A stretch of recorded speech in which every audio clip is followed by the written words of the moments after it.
Inspection আছে কি আমি কি দেখবো, তাহলে আমি রোলিং দেখাচ্ছি আজকে, ঠিক আছে? তাহলে আমি এখানে এইটা করে এই পাশে অবশ্যই দেখে নেবো যে কোনো রকমের স্টারমার্ক আছে কিনা। তাহলে আরেকটা কি, যেগুলো তোমাদেরকে আমি বলছি ওগুলো মেনটেন করবা, ঠিক আছে? তো হচ্ছে কি এরকম ঝুলা যাবে না। তাহলে আমি একটা হচ্ছে কি সরি এখানে দেখবো, এখানে দেখবো, তারপর হচ্ছে এই পাশে দেখে আমি ইন্সপেকশন শেষ। তাহলে আমি দেখে নিলাম অ্যাপারেন্টলি, তারপর ইন্সপেকশন পরে হচ্ছে পারফেকশন। তাহলে এখানে কি প্রথমে আমার বাল্ক অফ দ্য মাসেল, তাহলে বাল্ক অফ দ্য মাসেলের জন্য আমি মেজারিং টেপ দাও। একজন সিন্ধুতে এক একটা জিনিস তাহলে আমি এখান থেকে ধরো যে কোনো একটা বডি প্রবলেম থেকে এখান থেকে মাপলাম আমি, এখানে তার ম্যাক্সিমাম বাল্ক দেখা যাচ্ছে, আমি কোনো অ্যাট্রফি দেখতেছি না।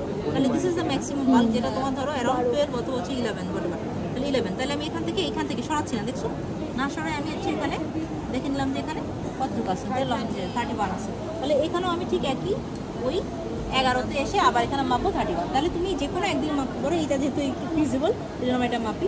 দু জায়গায় মাপতে বলবে যারা, তারা বলবে এই জন্য, এই যে তোমার তার লজিকটা বুঝতেছে না, একে তো টাইম নষ্ট, আর একটা হচ্ছে কি আমি দেখতেছি ভিজিবল ওয়াশিং নাই, তাহলে আমি এই টাইম নষ্টটা করবো না, কারণ আমি শেষ করতে পারবো না। আর এটা হচ্ছে গিয়ে আমি তো অ্যাপারেন্টলি কোনো প্রবলেম দেখছি, প্রবলেম থাকলে অবশ্যই করতে হবে। তাহলে এটা গেল তোমার বাল্ক অফ দ্য মাসেল। তারপর হচ্ছে tone of the muscle, tone আমরা 3 ভাবে দেখবো, ঠিক আছে?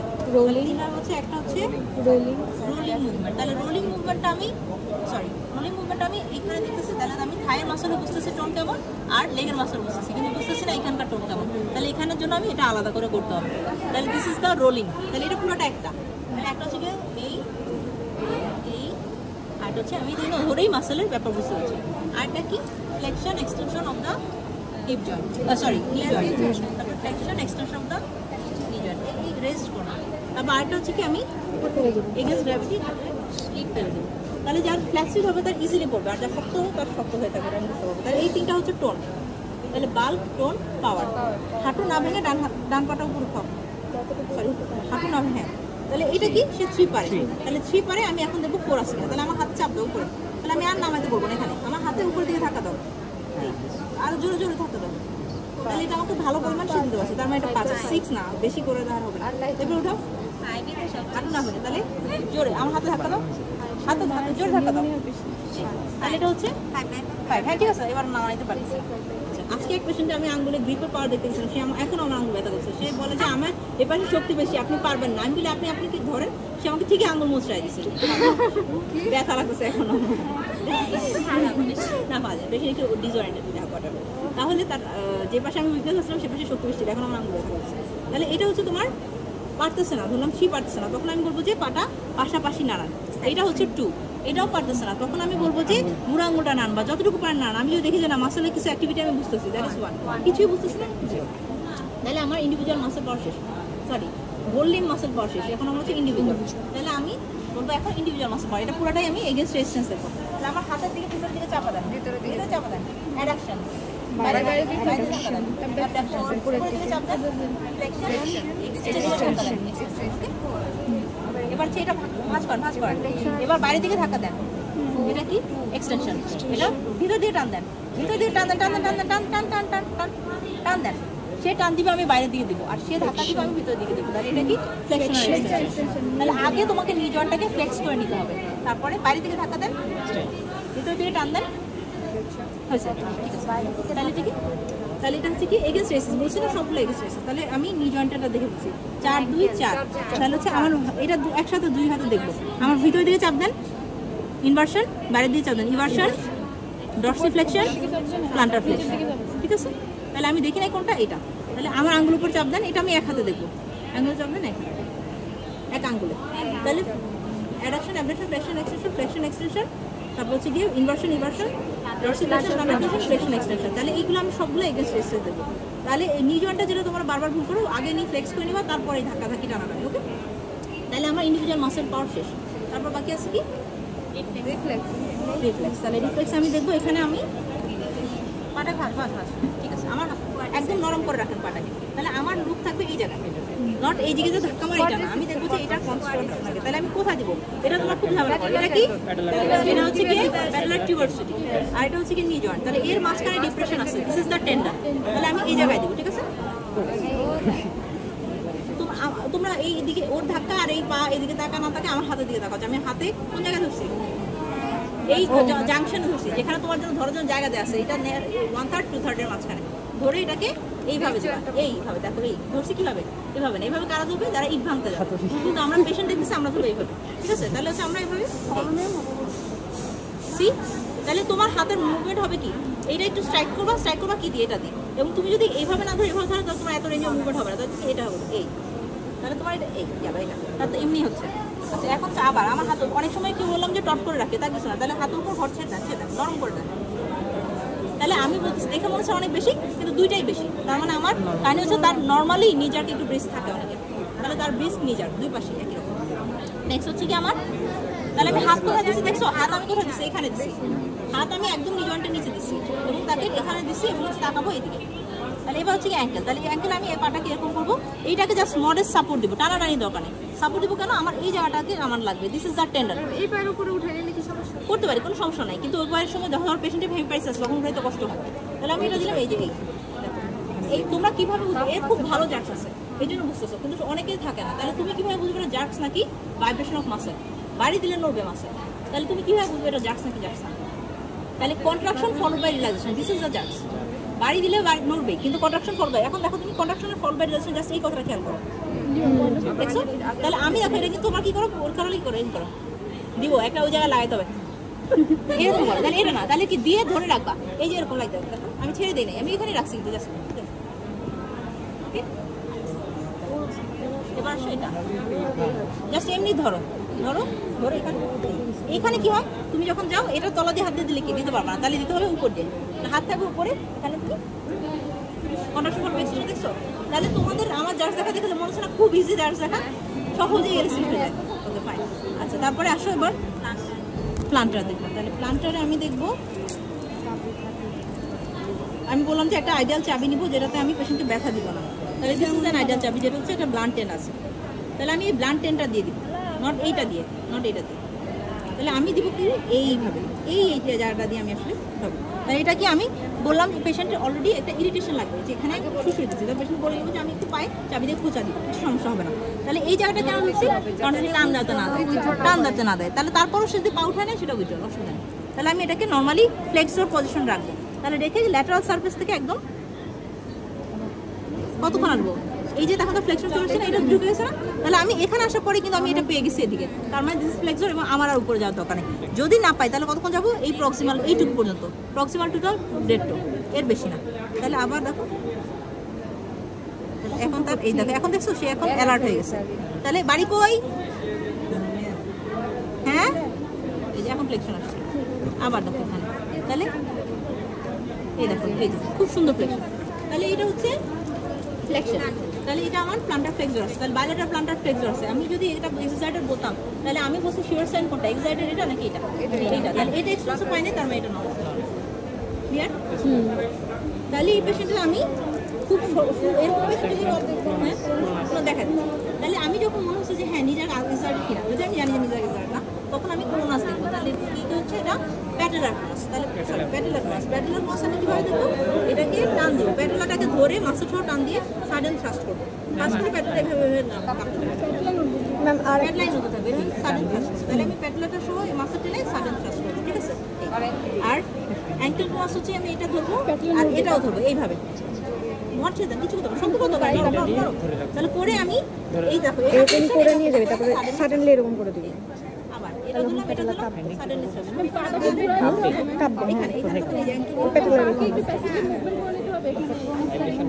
কিছু করতে হবে, আচ্ছা তার এখানে ওয়াস্টিং আছে, তাহলে আমি এটাকে এইভাবে করবো, করে সাডেন থ্রাস্ট করবো, কিছু করতে হবে না, এই যে এইটা ধরছি এটা ধরছি এইভাবে ধরছি, ধরে সাডেন থ্রাস্ট করলে এটা এরকম এরকম করে নতুন মরবে কি এখানে না, অ্যাঙ্কেলের পাতাটা ওইটার ফাইন্ডিংটা কোথায় পাবো ম্যাম? যদি আমার থাকতে পারে। আচ্ছা নেক্সট আসে হচ্ছে, তাহলে আমার মোটর শেষ, তাহলে আমার হচ্ছে সেন্সরি, তাহলে সেন্সরিতে আমি বলছিলাম যে আমরা পেইন টেম্পারেচার করবো, আমি আপাতত বাকি পেইন তোমাদেরকে দিতে দেখবো না, আমি পুরোটা দেখছি, যে কোনো একটা মডেলই তোমরা দেখো, ইউজুয়ালি দুইটাও দেখা উচিত, একটা পাইনটা একটা পেইন, তাহলে দুইটা ট্র্যাক করে দেবো, তাহলে আমি এখানে কি করবো, প্রথমে দেখা যাবে এই হ্যান্ড পাচ্ছে না, তাহলে এখন চোখ বন্ধ থাকবে, কারণ ইন্টারপ্রিটেশনের মধ্যে চোখ বন্ধ। তাহলে এখানে টের পান, টের পান, টের পান, টের পান, একই না কম বেশি, একই না কম বেশি। নিচে যদি তোর ইনটেকশন দুদিকে মানে কপালের সাথে স্ট্যান্ডার্ডের সাথে তার একই না কম বেশি।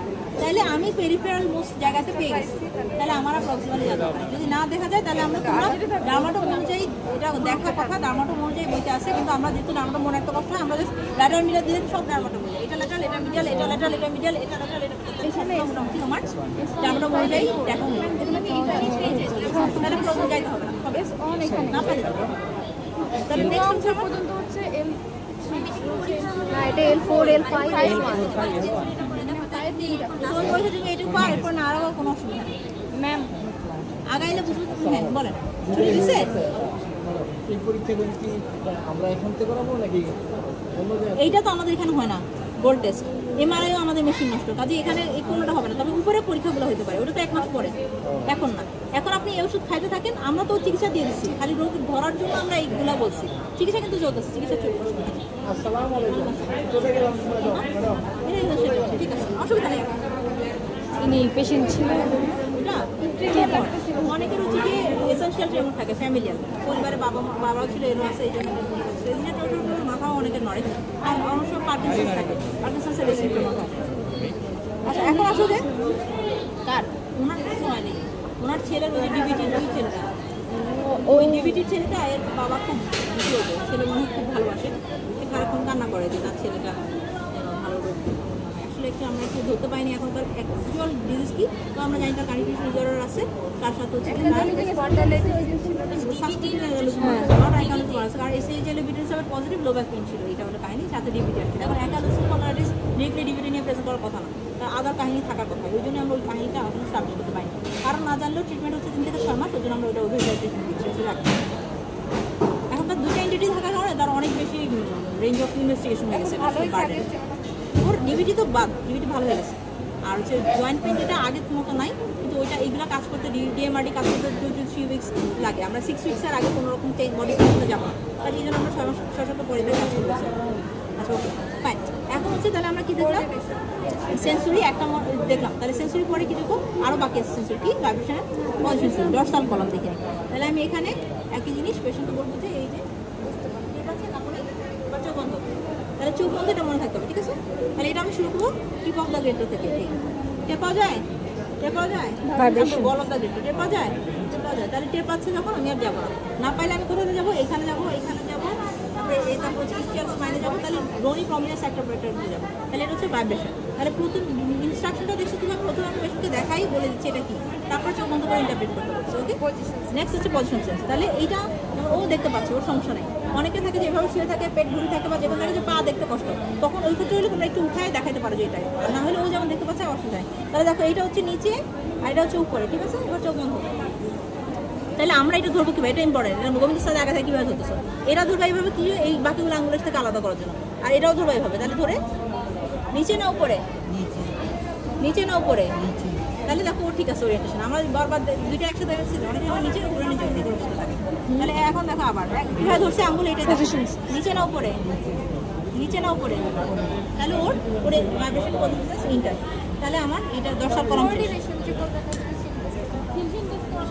আমি বলতেছি, যখন পেশেন্টের লোয়ার লিম্ব এক্সামিনেশন দেবে তখন তুমি লোয়ার লিম্বের আগে মোটর সেন্সরি করে তারপরে সেরিবেলাম ফাংশন দেখবে। আর যদি কোনো মোটর ফাংশন করো তাহলে তুমি সেরিবেলাম বাদ দিয়ে ওইটা করতে পারো, ঠিক আছে। সেরিবেলামটা আমরা আসলে সেন্সরি পরে করি। এখন আসি, এখন হচ্ছে কি আমি দেখা দিচ্ছি এই যে পাটাকে ভাঁজ কর, ভাঁজ কর, ভাঁজ কর, এখানে থেকে এইভাবে নিবা, নিয়ে আবার উপরে উঠাবা, আবার এই লাইনে বরাবর নিবা, এপা দিয়ে হ্যাঁ পা উঠাও, উঠায় আবার, তাহলে হচ্ছে কোঅর্ডিনেশন। তাহলে তার যদি এই পায়ে সমস্যা থাকতো তাহলে এটা এই পাটা এদিকে চলে যেত, সেই লাইন বরাবর যেতে পারতো না, তাহলে কোঅর্ডিনেশনের প্রবলেম। আবার এই পা দিয়ে এখানে, তাহলে এটা তার কোঅর্ডিনেশন ঠিক আছে। তাহলে হচ্ছে এরপরে কি কোঅর্ডিনেশন করে গেট। আচ্ছা সায়েন্স অফ মেনিঞ্জিয়াল ইরিটেশন হচ্ছে কি, এটা আমরা রুটিনলি করি না। সায়েন্স অফ মেনিঞ্জিয়াল ইরিটেশন যদি ফিভার আনকনসিয়াস অল্টার ওরিয়েন্টেশন থাকে তাহলে দেখি। তার মানে হচ্ছে 3টা জিনিস আমরা সায়েন্স অফ মেনিঞ্জিয়াল ইরিটেশন দেখি। একটা হচ্ছে মেনিঞ্জাইটিস, মেনিঞ্জাইটিস, মেনিঙ্গোএনকেফালাইটিস, আর একটা হচ্ছে সাবারনান হেমারেজ। এনকেফালাইটিসে কি হয়, শুধু ব্রেনের প্যারেনকাইমা ইনভলভ হয়, সেখানে তোমার মেনিঞ্জিয়াল ইরিটেশন হয়। সেখানে শুধু ব্রেনের প্যারেন্টামাইন বলা হয়, এখানে কন্ট্রাসেপ্টিভ অল্টার থাকে, বাইল্যাটারাল প্লান্টার এক্সটেনশন থাকে, যেহেতু প্যারেন্টামাইন বলা হয়। কিন্তু মেনিনজাইটিসে মেনিনজিয়াল ইরিটেশন হয়, মেনিনগো এনকেফালাইটিস যেখানে মেনিনজাস এবং ব্রেন দুইটাই আছে সেখানেও মেনিনজিয়াল ইরিটেশন হয়, তাহলে ওইখানে আমি এই সাইন পাবো, কি পাবো? নেক রিজিডিটি, আর একটা হচ্ছে Kernig sign, positive Kernig sign, ঠিক আছে? তাহলে নেক রিজিডিটি কি জিনিস? যে ঘাড়টা শক্ত হয়ে থাকবে, আমি এভাবে নাড়াতে যাবো বা এভাবে মুভমেন্ট করতে যাবো, পারবো না, এটা হচ্ছে নেক রিজিডিটি। তাহলে আমি এটাকে জাস্ট হচ্ছে নেক রিজিডিটি আসলে দেখি, আর এটা কি কার্নিক সাইন। তাহলে কার্নিক সাইনটা কি জিনিস? এটা হচ্ছে, তাহলে এটা হচ্ছে এইটাকে আমি ফ্লেকশন করবো, দুটাকে আমি ফ্লেকশন করবো, এটা ফ্লেকশন করে এটাকে আমি এইখানে হাত দিয়ে এটাকে সোজা করলেই হ্যামস্ট্রিং মাসল টট হয়ে যাবে, একদম টট হয়ে যাবে, তাহলে আমি এটা ধরতে পারবো। আর এই তখন পেশেন্ট আমার হচ্ছে কি টান খাবে দেখে পেশেন্ট ঘাটটাকে ফ্লেক্স করতে চেষ্টা করবে, এটা হচ্ছে কি পজিটিভ কার্নিক সাইন। তাহলে আমি দেখবো এই মাসল টট হয়ে যাচ্ছে হাত দিয়ে, এটাকেও flex, hip joint flex, knee joint flex, তারপরে এক্সটেন্ড দ্য লেগ, পরে এটা হচ্ছে এটা হচ্ছে হিপ জয়েন্ট ফ্লেকশন, এটা তারপর হাত দিবা এখানে দিয়ে এটাকে সোজা করবো, তাহলে এটা হচ্ছে আমার পজিটিভ কার্নিক সাইন। তারপরে এখানে আমার নেকটাকে ফ্লেকশন করার চেষ্টা করবে, এটা হচ্ছে পজিটিভ কার্নিক সাইন। তাহলে এইদিকে হচ্ছে করতে হবে মেনজিয়াল ইরিটেশন। তাহলে তোমার যখন পেশেন্ট সাবঅ্যাকুটাল হেমোরেজ সাসপেক্ট করো, যখন পেশেন্ট মেনিনজাইটিস সাসপেক্ট করো, যখন মেনিনজাইটিস সাসপেক্ট করো, তখন তুমি এটা করো। স্ট্রোকের পেশেন্ট এটা করতে হবে। তাহলে এরপর হচ্ছে গেট। তাহলে গেট কি জিনিস? গেট আমি আর ওকে দিয়ে দেখালাম। হ্যাঁ, রুটিনস্কি সাইন হচ্ছে কি তোমার এখানে এখানে যেটা মেনজিয়াল ইরিটেশন হবে, সিগনা ক্যান্সার আইতে যদি দিয়ে দেয় তাহলে মেনজিয়াল ইরিটেশন হবে, ওটা হচ্ছে কি রুটিনস্কি সাইন। আচ্ছা, এখন আসো যে আমি কি বলতে চাচ্ছিলাম, গেট ওকে দিয়ে আমার দেখো, দোকানে গেট আমি তোমাদের দেখাচ্ছি যে গেট আমি বলে দিচ্ছি অলরেডি কীরকম গেট থাকবে। তাহলে ট্যান্ডেম গেটটা কীরকম? ট্যান্ডেম গেম হচ্ছে কি প্রথমে হচ্ছে আমরা পেশেন্টকে নামতে বলবো, নামতে বলে আমি পা দুটাকে একসাথে মিলায় দাঁড়াইতে বলবো, দাঁড়াইতে বলে যদি পেশেন্ট পড়ে যায় তাহলে এটা কোন ধরনের সমস্যা? সেরভাল, যেদিকে করবে সেদিকে সেরভাল সমস্যা। দাঁড়াইতে বলে পড়লো না, এবার আমি বললাম চোখ বন্ধ করে, চোখ বন্ধ করে পড়ে গেলে সেন্সরি প্রবলেম আছে। এরপরে হচ্ছে কি আমি একটা হচ্ছে কি তার ওইটা সমস্যা নাই কিন্তু অন্য সমস্যা আছে, তাহলে আমি নিউরোলজিক্যাল ইমপ্রবলেম ট্যান্ডেম গেট দেবো, এটা হচ্ছে কি একটা পর একটা। আর এরপরে বাকিগুলোতে অ্যাকর্ডিং টু প্রবলেম আমি গেট দেখতে পারি। তাহলে তোমার পেশেন্টের যদি হেমিপ্যারাইসিস থাকে তাহলে সেরেব্রাল ফাংশন দেখতে পারবা না, যেটা উইকনেস থাকলে। আর একটা হচ্ছে কি একই কারণে পেশেন্টের গেট দেখা কষ্টকর হয়ে যাবে, তখন তুমি বলো যে আমি গেট নিয়ে এবারে উইকনেস, ঠিক আছে? উইকনেস, হ্যাঁ হ্যাঁ দেখ। আর যদি সুস্থ পেশেন্টের কোনো প্রবলেম না থাকে তুমি কি লিখবা? দেখছো নাকি দেখো না, স্যার তো দেখবে না, তুমি লিখবা গেট নর্মাল। এখন আসো যে এখন তুমি আমাকে দেখো, নিজের দেখো